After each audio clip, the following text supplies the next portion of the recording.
Hey, this is John Fernay, the co-host of the Maryland Crabs, and I am here today with a Maryland Crabcake for your listening pleasure. What's a crabcake? It's not quite a full episode, it's just a little snippet. Stay tuned and check it out.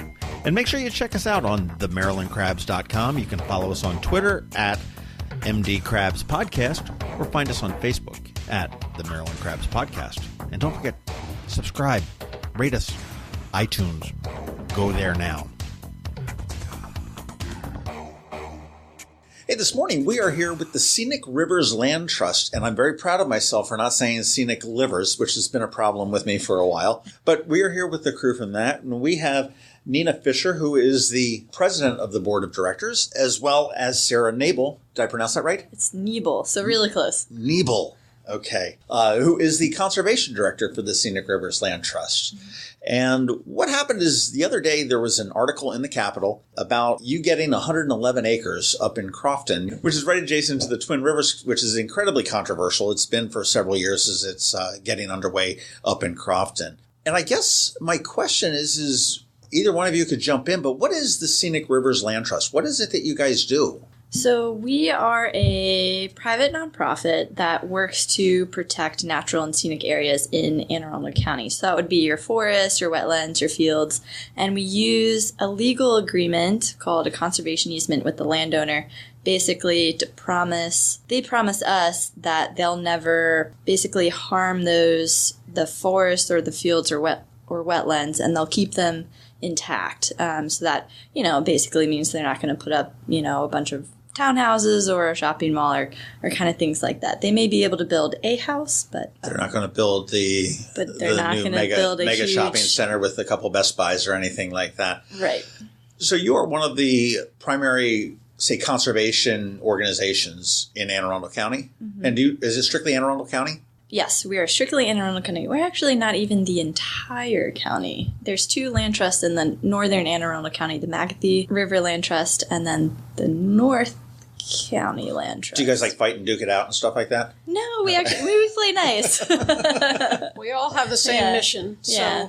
How does this work? I'm reading the article again in the Capitol, and DNR put out the release saying that there's now been 111 acres that have been put into the easement. Does this work just similar to a lien on a property in a sort of a strange way? If you owe me a ton of money and you're not paying me, I can put a lien on your house. So when you go to sell the house, they say, okay, well, you've got to pay John, the $20 you owe him or whatever it is. Is this similar that you guys now have an interest in the land? Yes. We definitely have an interest in the land. A lien makes it sound like a more contentious relationship than it actually is. This is a voluntary agreement. It's legal, but voluntary between the landowner and us. So they've agreed to abide by certain restrictions on their land, and we, in turn, will monitor that land in perpetuity. So all these easements they last forever. And we go out each year and make sure that they're in accordance with the restrictions of the easement. But each easement is designed along with the landowner so that if they decide, well, I really want to have some trails through my land, is that okay? Then we will make sure that that's a possibility when we create that easement for that landowner. So this is a landowner that says, hey, I want to make sure that my farm or my waterfront parcel or whatever it may be is preserved. I don't want to see it developed, and they would come to you? They would come to us. Or you would seek them out, I imagine, as well. We do both. Yeah. Both. And sometimes it's word of mouth. Someone who, like the woman who just preserved the 111 acres has told a neighbor, and, maybe you want to look into this. So we might start conversations with that person. And it can often take years. It often depends on the financial situation of the person. It depends on the status of their land, where they are in life, whether they have children to inherit the property. So there are a lot of circumstances that may shift over time, and sometimes we'll talk to people up to 10 years or so before they say, okay, I'm ready. Yeah. And you actually pay for this easement, right? We did for this one. They don't always, some are donated, so they just give the easement to it. And that's, I'm presuming, is a tax deductible, some sort of a... Yes, it can be. Right. And then sometimes it's a bargain purchase so that we pay for part of it and then they get a charitable tax deduction for the rest of the value. And then sometimes it's a purchase. Okay. So it really depends on each landowner situation. And I guess sort of to what you were saying, Nina, that the financial situations and stuff like that. I mean, we'll just throw a what if out there. I've got no kids. I'm 85 years old. My retirement I'm in good health. My retirement is running out, and I've got 14,000 acres in southern Anne Arundel County. Ooh, yeah, right. Okay, we're there. My dream come true. But at that point now, so I'm land rich and money poor. Mm-hmm. I've got a little bit of life ahead of me, and that would be something that might be attractive to me, that I could turn around and sell part of that to you guys. I mean, to get cash. Is that something that? Well, we have, in the past few years, there's been the Forest Conservation Act monies, the fee in lieu monies that have come into play for easements. Before, it was for almost all our easements, it was a donated easement, and people could take tax deductions as their financial situation allowed them to. More recently, we have been able to use some of that money that comes from the county and is funneled through the Chesapeake Bay Trust, so that depending on the quality of the land, we can offer a landowner at a minimum about $3,000 per acre to put their land under easement. Now, it has to fit a variety of criteria. We're not going to take 2 acres that is next to a development and doesn't offer a lot of conservation value. So each parcel of land is looked at for very specific conservation values to make sure that it's worth putting the effort and money into preserving that piece of land or conserving that piece of land. Would you take would you take that 2 acre plot of land if it was donated and it was next to a development? Probably not. Probably not. Okay. I mean, 30 years ago we might have when we were first starting out, because we were starting at 0 acres. So we'll take what we can But now the minimum is about 10 acres, preferably 15, and then we go up from there. Well, that makes sense. I mean, it's a sizable piece that makes a difference. It does, and it's also we prefer it to be near other conserved pieces of land, because the more intact forest and natural areas that you have, the better it is for the wildlife values that those lands can offer. There's some bird species, for instance, that you can have a 5-acre forest, but they're not going to dwell there because they need a lot of forest buffer around them to be able to thrive in that area. How many acres do you guys hold? Have any idea?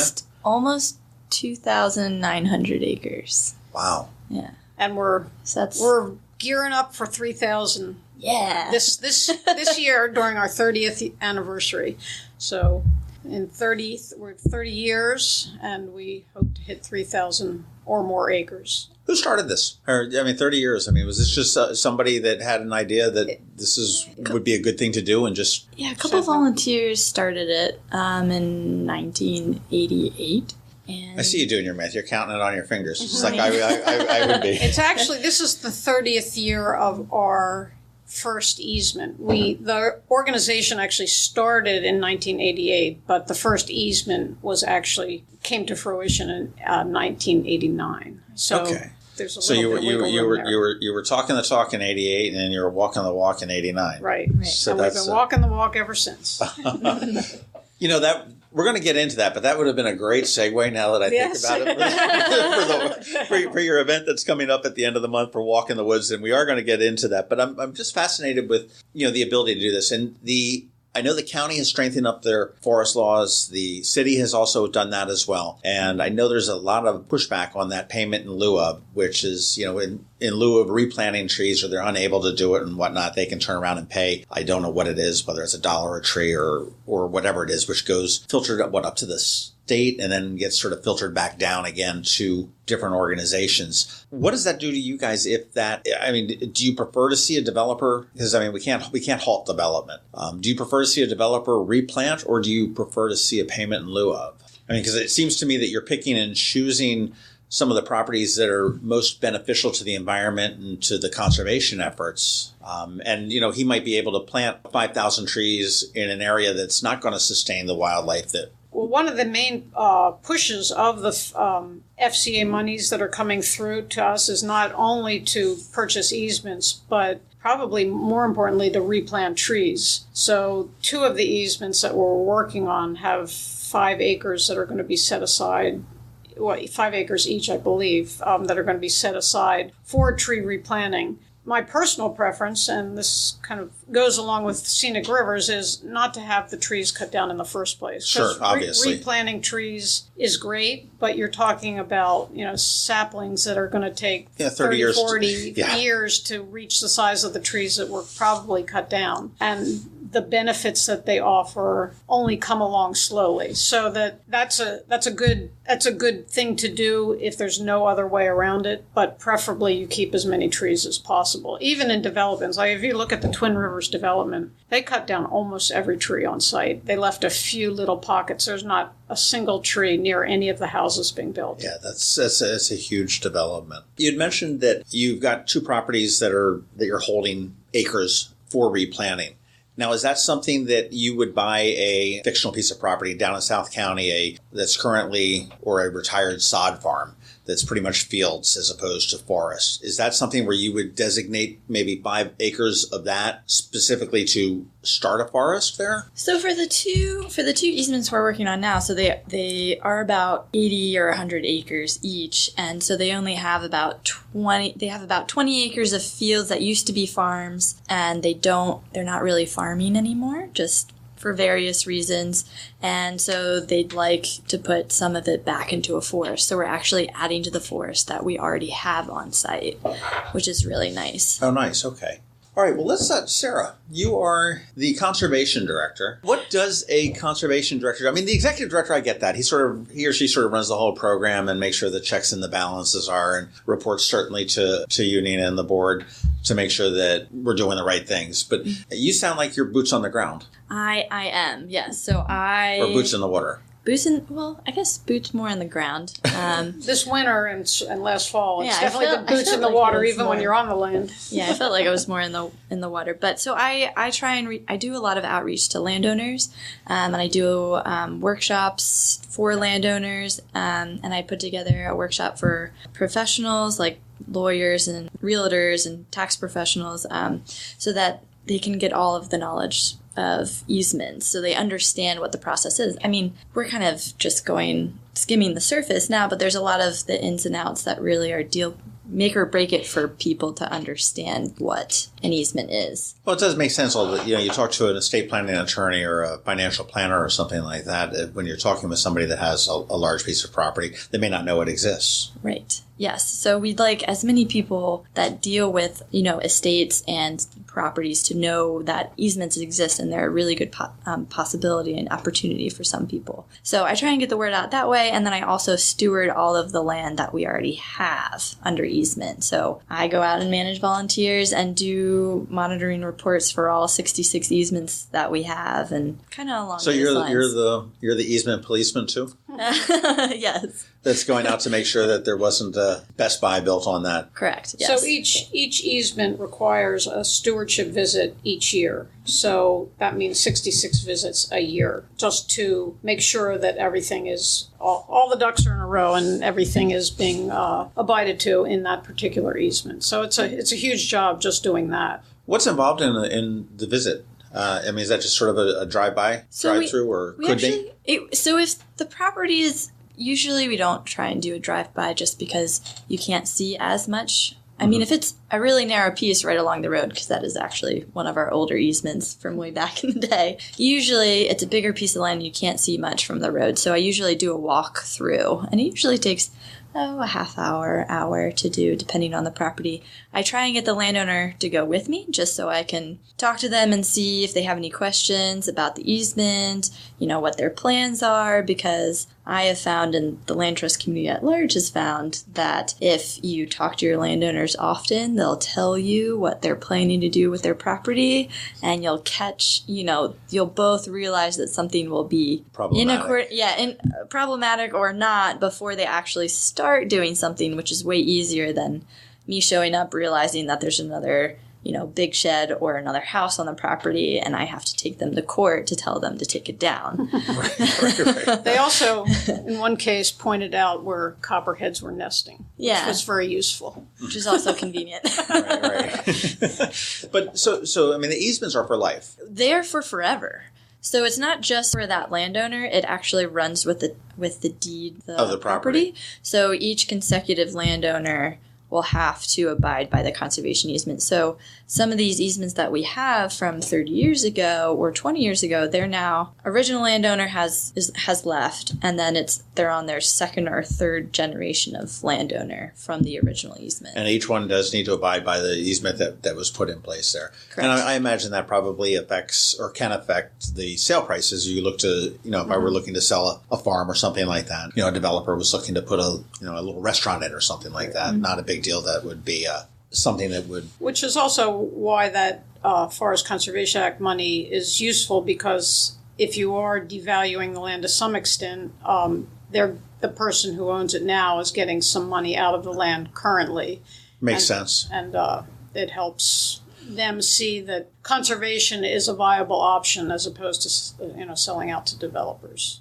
Have you had any problems? I mean, you jokingly said that, so we don't have to take them to court or anything like that. I mean, is that something typical, or do most people understand the easement and I'm guessing that an original person that established the easement is not the problem. It's subsequent sales or transfers of property that's like, oh, I didn't know that, or I didn't understand that. Actually, I love all of my landowners because none of them are causing problems. And I also try and keep a really good relationship with all of them. So I try and talk to all of them, or my volunteers talk to them every year. So we've only had to almost go to court once, and that was 15 years ago. Someone was trying to build a house on a property. Okay, so that's sort of like you write the nasty letter. Yeah, it was done more by letters, and we ended up being able to settle it out of court. And he didn't build the house, and the easement was intact, so all is good. Which is a good thing. Yes. One of the bigger, and I'm presuming it's an easement that you have, I know is also in the news a little bit, is the Bacon Ridge property. It's our gem.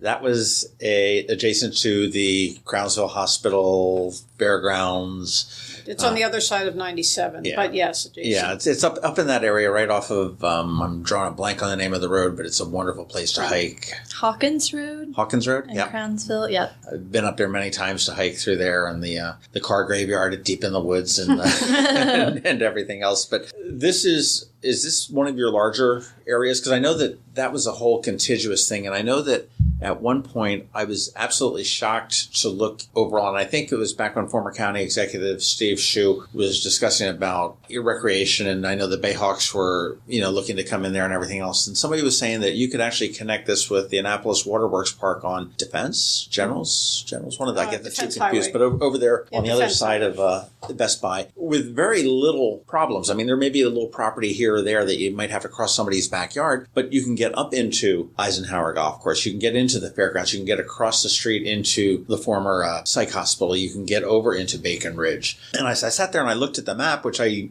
certainly don't gather when I'm driving down Generals or Defense Highway. I'm like, wow, that's a huge area there. And is that part of the reason why you guys try to look for contiguous properties to get? And was that all one property that you got, Bacon Ridge, or was that a series of? Bacon Ridge is just one big property. It's 630 acres under easement.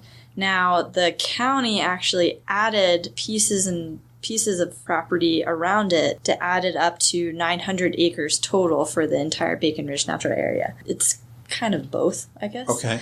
But just for the easement, it's one property. And then, that's one of our dreams is that we could there could be connecting trails all through those 4 or 5 properties. That'd be phenomenal. Now, when you say the county bought those properties, are they not under easement? They're not. So they're restricted in what they can be used for. So they were bought with program open space money. So that can only be used for certain outdoor recreational activities. Like they couldn't build, a commercial building a mall, on right? it. Right. So it was more for. But they could probably get away with building a baseball field and a couple dugouts or something like that. Right. Yeah. Or, maybe a parking lot, something like that. Right. Okay. Yeah. Well, let's talk about Bacon Ridge and the Walk for the Woods. which is a neat thing that you do once a year. And this is a great way to learn about the Scenic Rivers Land Trust.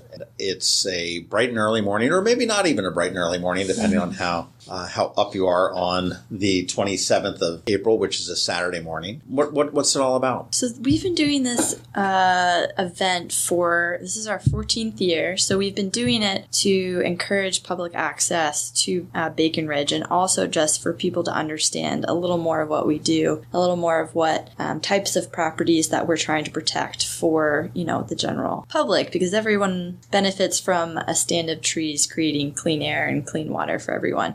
So this is a day from 7 a.m. to 3 p.m. You can come anytime. And we have about a dozen guided hikes that you can go on, from bird hikes to amphibian hikes to just naturalist hikes. And they start all throughout the day. I think the last one's at 12:30. And if you don't want to go on a guided hike, you can just go walk the trails on your own. We have them all flagged. And you can just kind of explore. It's not a real difficult trail to. I mean, it's somewhat of a challenging trail. I mean, there's some nice little inclines and whatnot, but I mean, it's fairly well marked. It's not technical, and it's easy to follow. So you can go do both. You can go on a guided hike and then just take off and go on your own.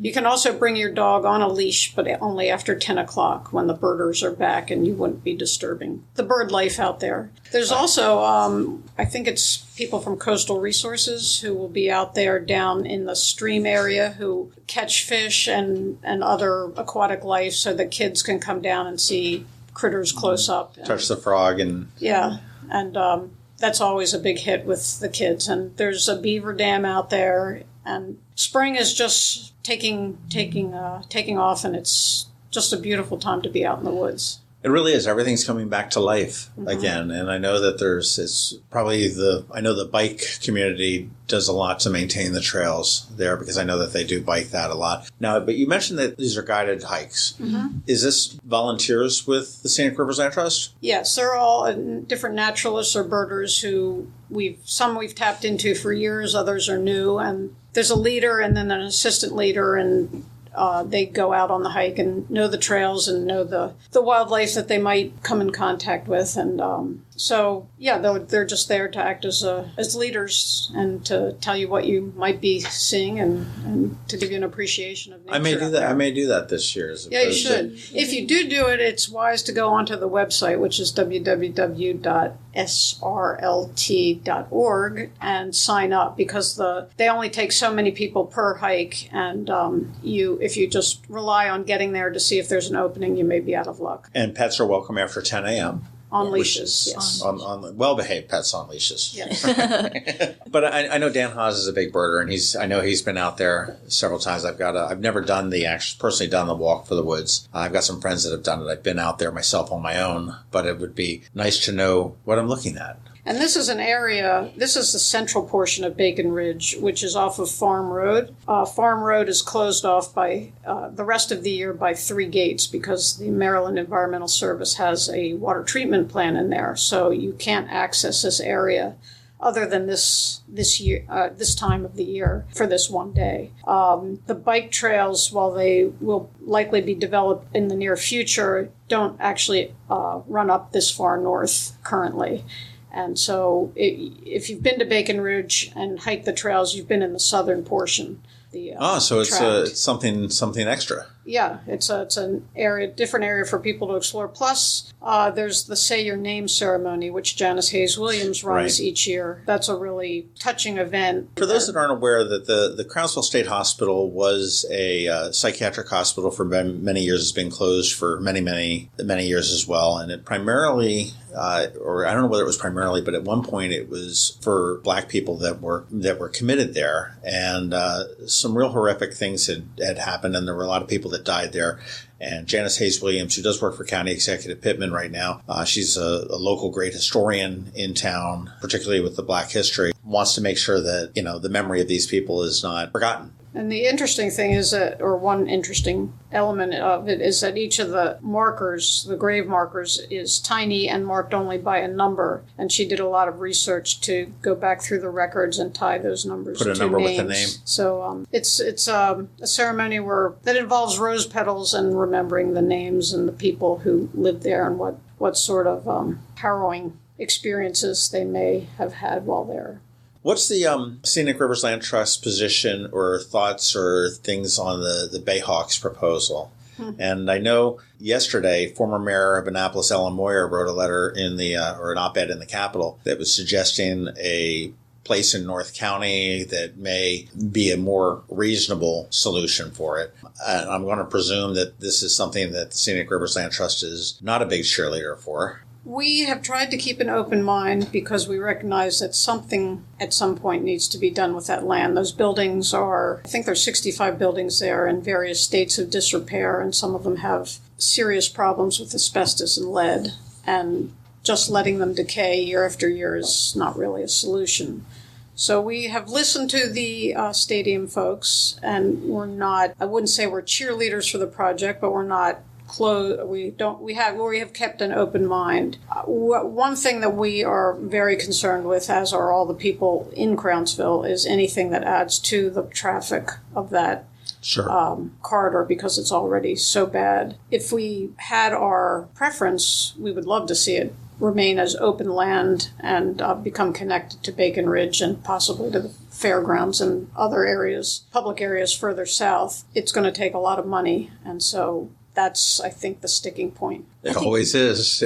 Yeah, I think we're concerned for anything that happens there is how it affects Bacon Ridge natural area that's so close. So is it going to affect the watershed in Bacon Ridge with any runoff? Is it going to have really bright lights that affect the bird life over there? So we're also concerned, how does it environmentally impact Bacon Ridge? It's all the unintended consequences that most people don't necessarily think through that may be there. I mean, you mentioned the lights, and I'm like going, totally would never have crossed my mind. Another one of those, I hadn't thought of that, would be, when they have stadium events, they often have pyrotechnics associated with them. Occasionally, a few times a year, they might say, let's do a fireworks display. And that, for a natural area, would be terrible for the local wildlife. Right. I'm sure you've got some contamination with the residue that comes down, as well as certainly the noise and the lights that are out there. That's, for a little bird, I got to imagine that's just like a bomb going off. Well, you can see how dogs sometimes react to that.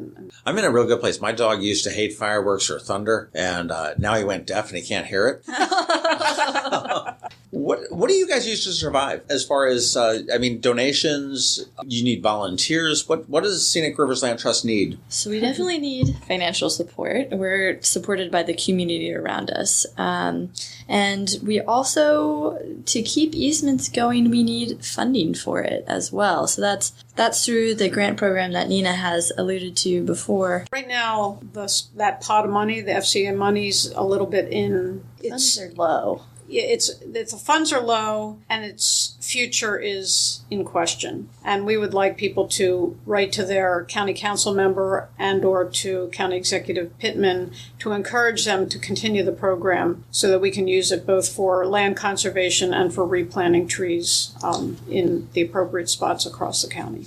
Touch base with your council person or the county executive to maintain that fee in lieu of for the Forest Conservation Act. We can use those monies to be able to afford conservation easements and also pay for the costs to put a conservation easement into place. So as well as to incentivize the landowners to consider it. Right. So, if there's a lot of people that cannot afford or do not want to afford to donate a couple $100,000 worth of land to, or worth of value to us from their land. So we're not actually buying the land. We're buying, an interest in it. So, if we don't have any money to put on the table, a lot less people want to talk to us to protect their land. So if we don't have funding to be able to afford it, it really slows down the pace of conservation. And, if we don't keep conservation going at a pretty fast pace that we've set with this grant program of a couple hundred acres a year, that those pieces of land are going to be gone. Sure. Especially in Anne Arundel County where the development pressure is so high, it's really important to get this land, important and ecologically valuable lands under an easement so that they are taken off the table, especially as people's awareness of climate change increases and we recognize the importance of forests and wetlands in sequestering carbon. You can't do anything more important than putting this land aside so that those parcels will stay intact and provide, all the wildlife values, but as well as the clean air and clean water that we all depend on. If anybody has some land that they may want to consider, slrt.org. SRL. See, there's that Scenic Rivers. There's that Scenic Rivers. It's SRLT, Scenic Rivers Land Trust.org. Right. We'll get you started. You can certainly find out everything that's going on. You want to talk with Sarah Knebel, who's the one that'll get that ball rolling. And it doesn't have to be, as you said, immediate. I mean, you said you work on some of these for years and years. Oh, yeah. So the one that we just put into easement, the 111 acres, we've been talking to her for 8 years. So we'd had just a couple conversations. So this is for a landowner that's maybe in their 50s now, that's just thinking about retirement and what goes on that may be worthy of a conversation. Yeah, and it's a no pressure conversation. You can just call me and we can have a 5-minute conversation just to see if it would fit,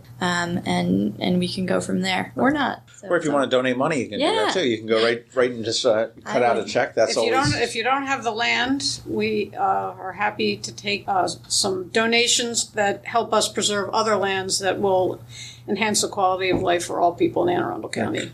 We also have steward volunteers, and Sarah runs a program once or twice a year to train people to go out onto the land and take photos and look for certain things to make sure that the easements are in compliance.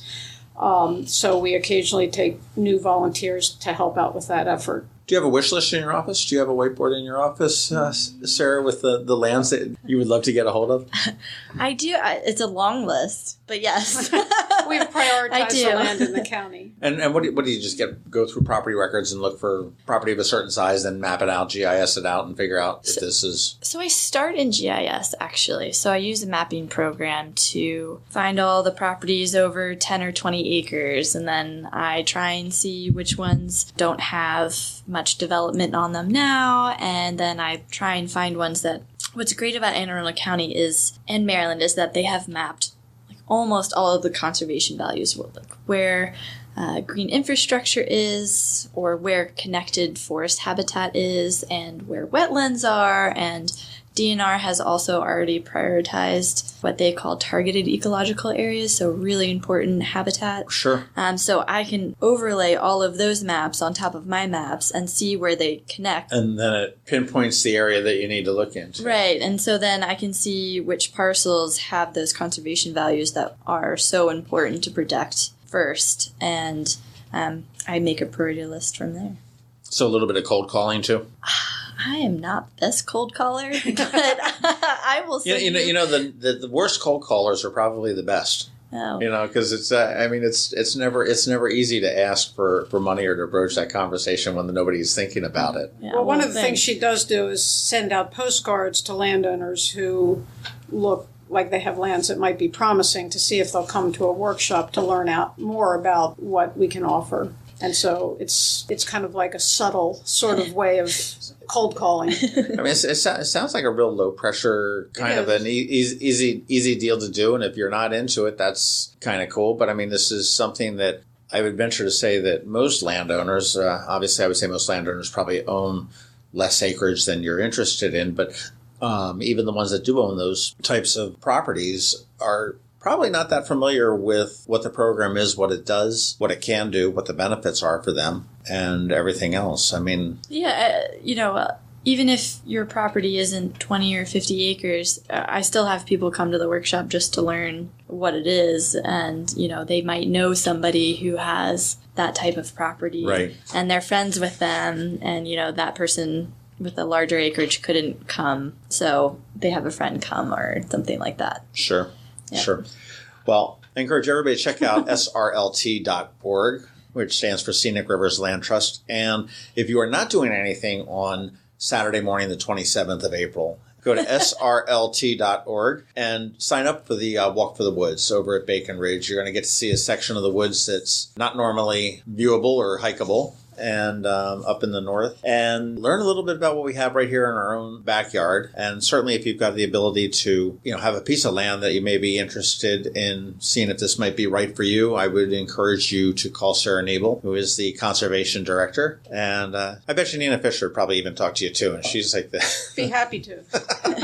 the president of the board of directors for the Scenic Rivers Land Trust. Thank you both for inviting me into your office today. You've got a nice place right here off of Admiral Cochrane Drive. I'm looking out the window at the nice trees and the birds and everything else. But best of luck with Walk for the Woods. I will see you there. My girlfriend and I are going to be there in the morning. Great. We've got that's a really busy day. I'm sure it is. All of April it's is really busy. close to You've got that. Earth Day. Croquet. Anne Arundel Medical Center is doing their Denims and Diamonds at night. The boat show is in town, and there is a food and wine festival at the fairgrounds, a 2-day food and wine festival at the fairgrounds. Oh, There's I might traffic. have to go check that out after the walk. I'm like, who the heck did that? I mean, you just throw in opening Rockfish Day and maybe a Navy home football game, and we'll have the trifecta. But thank you guys very much. I appreciate learning a lot more about Scenic Rivers Land Trust. As I said, I will see you on the 27th in the morning to get my hike in before the hospital fundraiser. Great. And Thanks for having us on your podcast. Yeah, thank you. I'll see you then. All right, thanks. This has been the Maryland Crabs podcast with Tim Hamilton and John Fernay.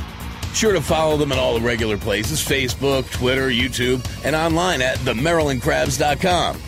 Take a moment to rate us on iTunes. Now, get the hell out of my kitchen. Seriously, go! You're still here? It's over.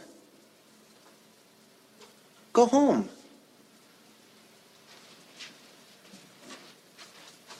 Go.